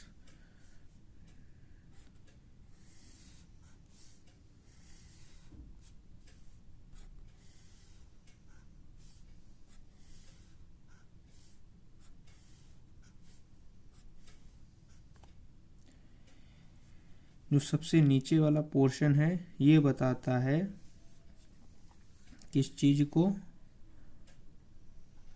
प्री रिप्रोडक्टिव फेज को, प्री रिप्रोडक्टिव। ठीक है, ये जो है ये एक एक्सपेंडिंग है, मतलब कि डेवलपिंग कंट्रीज का है, जहाँ पर pre reproductive age compare to reproductive ज़्यादा होते हैं। ठीक है, और जो लास्ट फेस होता है ये हमारा पोस्ट रिप्रोडक्टिव का, और पोस्ट रिप्रोडक्टिव सबसे कम होते हैं, प्री रिप्रोडक्टिव ज़्यादा होते हैं। ठीक है, दूसरा ये हमारे डेवलपिंग कंट्रीज़ के लिए होता है। अब बात करते हैं डेवलप्ड कंट्रीज़ का। तो डेवलप्ड कंट्रीज़ में जो प्री रिप्रोडक्टिव हैं और जो रिप्रोडक्टिव होते हैं, ये लगभग इनकी जो पॉपुलेशन है वो एक रहती है, इसीलिए ये ज़्यादा स्टेबल होते हैं, ना तो ज़्यादा इनकी पॉपुलेशन बढ़ती है। जो एक्सपेंडिंग वाले में है उसमें प्री रिप्रोडक्टिव ज़्यादा हैं, तो इसी से ही फिर रिप्रोडक्टिव में आएंगे तो वहाँ की पॉपुलेशन ग्रोथ होती है लगातार, इस वजह से उनका ज़्यादा स्टीपर नहीं होता है। जो स्टेबल है वहाँ पर प्री रिप्रोडक्टिव और रिप्रोडक्टिव लगभग सेम होते हैं, इसलिए इनका जो पिरामिड डायग्राम होता है वो स्टीपर होता है। ठीक है, सो ये आपका प्री रिप्रोडक्टिव, ये आपका रिप्रोडक्टिव, ये आपका पोस्ट रिप्रोडक्टिव। अब जो वैसी कंट्रीज़ हैं बैकवर्ड कंट्रीज़, उनका जो प्री रिप्रोडक्टिव होता है वो लेस होता है, किससे, रिप्रोडक्टिव से। ठीक है, रिप्रोडक्टिव से कम होता है, और इसके बाद पोस्ट रिप्रोडक्टिव भी कम होता है। मतलब जो भी बैकवर्ड कंट्रीज़ हैं वहाँ पर डिक्लाइनिंग पिरामिड होता है। क्या होता है, डिक्लाइनिंग पिरामिड। उनके प्री रिप्रोडक्टिव और जो पोस्ट रिप्रोडक्टिव होते हैं ये लगभग एक जैसे होते हैं, और उनमें रिप्रोडक्टिव फेज सबसे ज़्यादा होता है, तो ये हमेशा वेरिएट करते रहते हैं, कभी ज़्यादा कभी कम। ठीक है, इस तरीके से रिप्रेजेंटेशन किया जाता है एज पिरामिड का ह्यूमन पॉपुलेशन में। इसमें जो सबसे ज़्यादा यंग होंगे वो हमेशा एक्सपेंडिंग कंट्रीज़ में होते हैं, क्योंकि प्री रिप्रोडक्टिव बाद में जाकर रिप्रोडक्टिव बनेंगे, तो इनकी पॉपुलेशन ज़्यादा होगी स्टेबल से एंड डिक्लाइनिंग से। ठीक है, सो बात कर लेते हैं एक एक चीज़ की इसमें थोड़ा सा और, कि a higher number of pre reproductive, जिसमें भी प्री रिप्रोडक्टिव ज़्यादा होता है इंडिविजुअल्स। ठीक है, उनका प्री रिप्रोडक्टिव ज़्यादा हो और जो रिप्रोडक्टिव हो वो मॉडरेट हो। मॉडरेट क्या हो, रिप्रोडक्टिव। ठीक है, और कुछ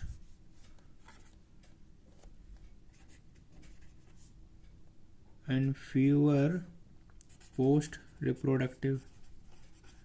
पोस्ट रिप्रोडक्टिव वहाँ पर यंग पॉपुलेशन सबसे ज़्यादा होती है। वो क्या बनाता है, इंडिविजुअल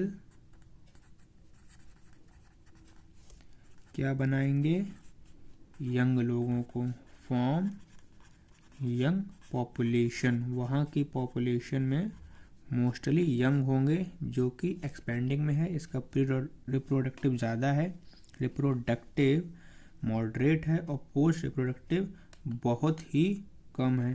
तो यहाँ पर जो यंग पॉपुलेशन होती है वो सबसे ज़्यादा होती है, जैसे कि हमारी कंट्री में। और जो ग्रोथ शो करता है ये, वो रैपिड ग्रोथ शो करता है। वो कैसा होता है, रैपिड। ठीक है, तो हमारी कंट्री में इसीलिए रैपिड ग्रोथ हो रही है। दूसरी बात जो मैंने बताई थी, जिसमें फीवर नंबर ऑफ रिप्रोडक्टिव हों, रिप्रोडक्टिव के केस में, जैसे कि यहाँ पर प्री रिप्रोडक्टिव रिप्रोडक्टिव से बहुत ही कम है, तो इन जगहों पर हमें हमेशा नेगेटिव ग्रोथ दिखेगी। सो इन डिक्लाइनिंग पिरामिड्स नेगेटिव ग्रोथ होगी। क्या, नेगेटिव ग्रोथ होती है। ठीक है, और जहाँ पर इक्वल है प्री रिप्रोडक्टिव और रिप्रोडक्टिव, वहाँ पर स्टेबल पॉपुलेशन दिखती है।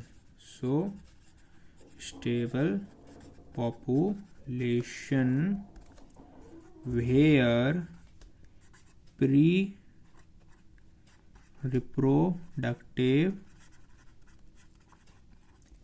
किसके इक्वल हो, रिप्रोडक्टिव के। ये बात, ये तीनों ग्राफ आपको समझ में आ गए होंगे, तीनों पिरामिड की जो एक्सपेंडिंग है वहाँ पर आपको यंग पॉपुलेशन सबसे ज़्यादा मिलेगी, यहाँ का ग्रोथ रैपिड होगा। जो स्टेबल है, जिसमें प्री रिप्रोडक्टिव और रिप्रोडक्टिव लगभग एक समान होते हैं, वहाँ की जो पॉपुलेशन है, वहाँ का जो ग्रोथ है वो स्टेबल होता है, ना ज़्यादा बढ़ता है ना ज़्यादा कम होता है। और जो डिक्लाइनिंग वाला है, जो बैकवर्ड कंट्रीज़ होती हैं, उसमें प्री रिप्रोडक्टिव कम होता है, रिप्रोडक्टिव ज़्यादा होता है। डिक्लाइनिंग जनरली, जैसे कि हमारी सीरिया कंट्रीज़ हैं, ठीक है, वहाँ पर प्री रिप्रोडक्टिव कम है, रिप्रोडक्टिव ज़्यादा है, तो वहाँ पर आपको निगेटिव ग्रोथ देखने को मिलेगी। स्टेबल वाला, जैसे कि हमारे अमेरिका है, रसिया है, यहाँ पर प्री रिप्रोडक्टिव और रिप्रोडक्टिव दोनों ही सेम है, इसीलिए वहाँ की पॉपुलेशन हमेशा कंट्रोल रहती है। और जो एक्सपेंडिंग है, ये हमारे इंडिया का पिरामिड शो करता है कि यहाँ पर प्री रिप्रोडक्टिव ज़्यादा है रिप्रोडक्टिव से, इसीलिए यहाँ पर यंग पॉपुलेशन सबसे ज़्यादा है। सो आपको ये तीनों पिरामिड क्लियर हो गए होंगे। अब हम बात करेंगे पॉपुलेशन ग्रोथ कर्व की। सो population growth curve, population growth curve, ठीक है। इसके लिए 2 टाइप्स के ग्रोथ कर्व होते हैं। There are 2 type of growth curve, जिसमें पहला होता है एक्सपोनेंशियल ग्रोथ, एक्सपोनेंशियल ग्रोथ, इसी को हम लोग जे शेप्ड कर्व बोलते हैं। जो हमारा एक्सपोनेंशियल ग्रोथ होता है, इसमें क्या होता है कि पॉपुलेशन अचानक से ही शूट अप कर जाती है, और ये तभी होता है जब आपके पास अनलिमिटेड रिसोर्सेस वाली कंडीशन हो, जो कि पॉसिबल नहीं है। सो जो आपका एक्सपोनेंशियल ग्रोथ कर्व होता है, इसमें कोई भी स्पीसीज एक्सपोनेंशियली ग्रोथ कर जाती है अनलिमिटेड रिसोर्सेस कंडीशन के अंदर। Any species growing exponentially under unlimited resources conditions, ठीक है। इससे होगा क्या, हम लोग एनॉर्मस पॉपुलेशन डेंसिटी में पहुंच जाएंगे। एनॉर्मस पॉपुलेशन डेंसिटीज में, ठीक है, वो भी बहुत ही कम समय में, इन अ शॉर्ट टाइम, क्योंकि एक छोटे से समय में ही अचानक से आपकी पॉपुलेशन शूट अप कर जाती है। जब ऐसा होगा तो हमारे पास जगह कम होगी, लोग ज़्यादा होंगे। ये हम नहीं चाहते कभी भी एक्सपोनेंशियल ग्रोथ ह्यूमन के केस में हो, एक पर्टिकुलर टाइम में अचानक से ग्रोथ बढ़ जाए, क्योंकि हमारे पास जो रिसोर्सेस हैं वो अनलिमिटेड नहीं है और ना ही हमारे पास अनलिमिटेड जगह है। तो पॉपुलेशन डेंसिटी बढ़ती जाएगी, रिसोर्सेस कम है, भुखमरी आ जाएगी। सो एक्सपोनेंशियल ग्रोथ तभी पॉसिबल होता है जब अनलिमिटेड रिसोर्सेस हों, और ऐसे में पॉपुलेशन डेंसिटी एक छोटे से समय में ही बहुत ही ज़्यादा बढ़ जाती है, जो हम नहीं चाहते हैं। अब अगर इसकी हम लोग रिप्रेजेंटेशन करें ग्राफ बना के, तो कैसे करेंगे? इसमें ये है कि जैसे जैसे हमारा टाइम बढ़ रहा है, हमारा ग्रोथ अचानक से ही शूटअप कर गया। क्या कर गया? शूटअप, जिससे कि हमारी पॉपुलेशन डेंसिटी इंक्रीज हो गई, ठीक है। और ये आ गया चेंज इन पॉपुलेशन। ये डी एन जो है ये बताता है चेंज इन, एन बताता है population, change in population with respect to time, that is equals to R N. अब जो ये आर एन है ये कहाँ से आया है ये देख लेते हैं। इसके लिए हम मान लेते हैं कि जो एन है ये हमारी पॉपुलेशन है, ठीक है। जो बर्थ रेट है इसको हम लोगों ने बी मान लिया और डी मान लिया डेथ रेट को, ठीक है। अब जो पॉपुलेशन में चेंज आएगा एक पर्टिकुलर टाइम में, वो कैसे निकालेंगे? इंक्रीज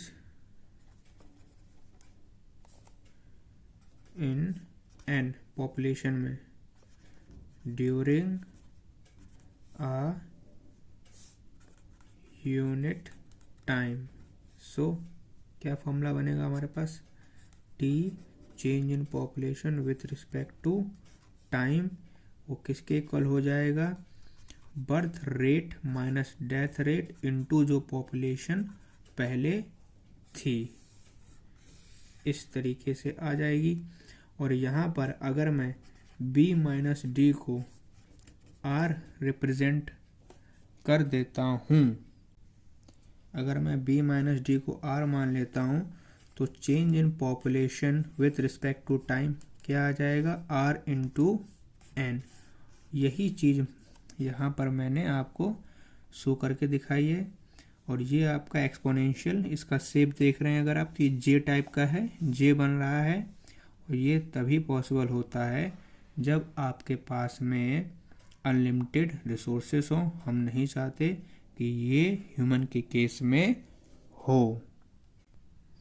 सो इसमें जितनी ज़्यादा बर्थ रेट बढ़ेगी डेथ रेट कम होगा, टाइम के साथ में आपकी पॉपुलेशन उतनी ज़्यादा बढ़ती जाएगी, ठीक है। ये एक्सपोनेंशियल ग्रोथ आपको क्लियर हो गया होगा। अब हम बात करते हैं अपने नेक्स्ट कर्व, जिसका नाम है logistic growth curve. So second type का है वो है लॉजिस्टिक ग्रोथ कर्व। इसी को ही सिग्मॉइड कर्व कहते हैं। क्या कहते हैं? सिग्मॉइड कर्व या फिर एस शेप्ड कर्व, ठीक है। ये वाला कर्व जो है हम चाहते हैं कि ह्यूमन पॉपुलेशन के लिए हो। इसका रिप्रेजेंटेशन कैसे किया जाता है? ये हमारे पास टाइम टी और यहाँ पर पॉपुलेशन डेंसिटी यानी कि n। इसमें समय के साथ साथ धीमे धीमे पॉपुलेशन बढ़ती है बढ़ती है बढ़ती है और एक पर्टिकुलर टाइम के बाद कांस्टेंट हो जाती है। ठीक है, तो ये देख रहे हैं लगभग एस शेप का है, सिग्मोइड है, इसीलिए इसको सिग्मोइड कर्व या फिर एस शेप्ड कर्व भी कहते हैं। इसमें क्या होता है कि ये एक पर्टिकुलर टाइम के बाद में स्टेबल हो जाता है। उसका रीजन होता है इन्वायरमेंटल रेजिस्टेंस। इन्वायरमेंटल रेजिस्टेंस क्या है कि इन्वायरमेंट में रिसोर्स लिमिटेड है, यहाँ पर हैबिटेट कम है, शेल्टर कम है, वाटर की एक लिमिटेड है पीने वाला, फूड कम है। तो ये सभी एडिक्वेट फैक्टर्स होते हैं जो कि इस कर्व को एक पर्टिकुलर टाइम के बाद में कांस्टेंट कर देते हैं कि इसके बाद आपकी पॉपुलेशन बढ़ ही नहीं सकती है। क्यों ऐसा होगा? जब हमारे पास चीज़ें लिमिटेड हैं तो वो लिमिटेड लोगों को ही मिल पाएंगी, जो लिमिटेड लोगों को मिलेंगी और जिनको नहीं मिलेगी उनकी डेथ हो जाएगी। सो आपकी पॉपुलेशन कांस्टेंट हो जाएगी क्योंकि लोग मरेंगे ज़्यादा। सो इसमें जो हम लेके चलें ये वाली हमारी ए कंडीशन है, बर्थ रेट, सॉरी ये हो गया हमारा, इसको लेके चलें ये जहाँ पर हमारी पॉपुलेशन शूट अप कर रही है, इंक्रीज कर रही है, ये हमारा बर्थ रेट है जहाँ पे बर्थ हो रही है। और इस रीजन को हम लोग ए रीजन बोल देते हैं। ये क्या बताता है? जब रिस्पॉन्सेस आपके लिमिटिंग ना हो ग्रोथ में, ठीक है, थोड़ा सा एक्सपोनेंशियली शो कर रहा है, शूट अप कर रहा है, ठीक है। और ये कैसे रिप्रेजेंट किया जाता है? फॉर्मूले के रूप में dn/dt change in population with respect to time that is equals to Rn। R आपका इंट्रिंसिक या फिर बायोटिक पोटेंशियल है। ये क्या बताता है? Birth rate minus death rate और जो एक पर्टिकुलर पॉपुलेशन थी। यहाँ पर एक चीज़ ज़्यादा जुड़ जाती है दैट इज k-n/k। इसमें a जो होता है ये कब आता है? जब रिस्पॉन्सेस जो है ये लिमिटिंग ना हो। क्या ना हो? लिमिटिंग ना हो या लिमिट ना कर रहे हो ग्रोथ को, ठीक है। तो जो प्लॉट होगा आपका वो एक्सपोनेंशियल हो जाएगा, एक्सपोनेंशियली थोड़ा सा इंक्रीज कर जाएगा। B when responses are limited, क्या हो? लिमिटिंग में हो तो जो ग्रोथ है इसमें ग्रोथ आपकी लिमिटिंग होती है और जो प्लॉट होगा आपका इसमें वो लॉजिस्टिक हो जाएगा, ठीक है। और जो के है यहाँ पर ये बताता है कैरिंग कैपेसिटी। कैरिंग कैपेसिटी का मतलब कि एक एवरेज पॉपुलेशन का साइज एक पर्टिकुलर हैबिटेट में, इसमें होता क्या है कि जो स्पीसीज की पॉपुलेशन साइज है उसको लिमिट कर दिया जाता है, किससे? एनवायरमेंटल रेजिस्टेंस से। यहाँ पर जो k-n/k है इसको बोला जाएगा एनवायरमेंटल रेजिस्टेंस। जितना ज़्यादा एनवायरमेंटल रेजिस्टेंस होगा उतनी ही कम पॉपुलेशन की ग्रोथ होगी। ये आपका एनवायरमेंटल रेजिस्टेंस वाला रीजन है क्योंकि यहाँ पर जो के है ये बता रहा है कि तुम्हारे पास शेल्टर, तुम्हारे पास फूड, तुम्हारे पास वाटर, जो कंडीशंस है लिमिटेड है, इसके ऊपर आपकी पॉपुलेशन बढ़ नहीं सकती है। सो जब ये रिप्रेजेंट कर रहा है, मान लेने एट पॉइंट सी पर, जहाँ पर हमारी पॉपुलेशन बढ़ रही थी सी तक, और डी पे आके हमारी पॉपुलेशन कांस्टेंट हो जाती है क्योंकि वो इक्वल टू है के। यहाँ पर आपकी पॉपुलेशन ज़्यादा नहीं बढ़ेगी ड्यू टू इन्वायरमेंटल रेजिस्टेंस। आपके पास अनलिमिटेड रिसोर्सेस नहीं है, तो अनलिमिटेड रिसोर्सेस नहीं है तो सभी को खाना नहीं मिलेगा, सभी को खाना नहीं मिलेगा तो डेथ होगी, तो जितना बर्थ होगा उतनी ही डेथ होगी, जिससे आपकी पॉपुलेशन एक पर्टिकुलर टाइम के बाद बढ़ेगी ही नहीं। और k माइनस एन बाई के आपका एनवायरमेंटल रेजिस्टेंस बता रहा है। तो इसमें क्या है, जितना ज़्यादा एनवायरमेंटल रेजिस्टेंस होगा, जो कैरिंग कैपेसिटी है एवरेज, ये जो k बता रहा है आपको, ये कैरिंग कैपेसिटी बता रहा है, इसकी वैल्यू जितनी ज़्यादा, मतलब क्या है k का, कि जितना ज़्यादा ये अपने ऊपर लोड ले पा रहा है, ठीक है, उतनी आपकी पॉपुलेशन बढ़ती जाएगी, और जितना लोड कम ले पाएगा उतनी पॉपुलेशन आपकी कम बढ़ेगी। के का मतलब क्या, कैरी करने की क्षमता। तो एनवायरनमेंट जितना कैरी कर पाएगा उतनी ही पॉपुलेशन बढ़ेगी, और अगर इसकी वैल्यू कम है, एनवायरनमेंट कम कैरी करता है, तो उसकी पॉपुलेशन सूटअप नहीं करेगी। मान लीजिए एग्जाम्पल के रूप में समझें तो एक कोई पर्टिकुलर जगह है जहाँ पर केवल 100 लोगों के लिए ही फूड अवेलेबल है, फैसिलिटी अवेलेबल है, ठीक है, तो वहाँ पर 100 से ज़्यादा अगर आप पॉपुलेशन बढ़ाओगे तो पॉपुलेशन बढ़ेगी ही नहीं, क्योंकि जो कैरिंग कैपेसिटी है उसकी 100 ही है। उससे ज़्यादा बढ़ाओगे तो वो आगे ही मूव नहीं करेगी। जैसे कि लिफ्ट, उसके अगर कैरिंग कैपेसिटी 10 है तो 10 से अगर ज़्यादा करते हो तो लिफ्ट ना ऊपर जाएगी ना नीचे, वहीं की वहीं रहेगी। सिमिलरली यहाँ भी होता है, अगर हमारे पास रिसोर्सेस लिमिटेड हैं तो एक पर्टिकुलर टाइम के बाद हमारी पॉपुलेशन लिमिट हो जाएगी। तो आपको लॉजिस्टिक ग्रोथ कर्व समझ में आ गया होगा। आज से हमारा इकोलॉजी यूनिट ख़त्म हो गया है। हम अपने नेक्स्ट क्लासेस में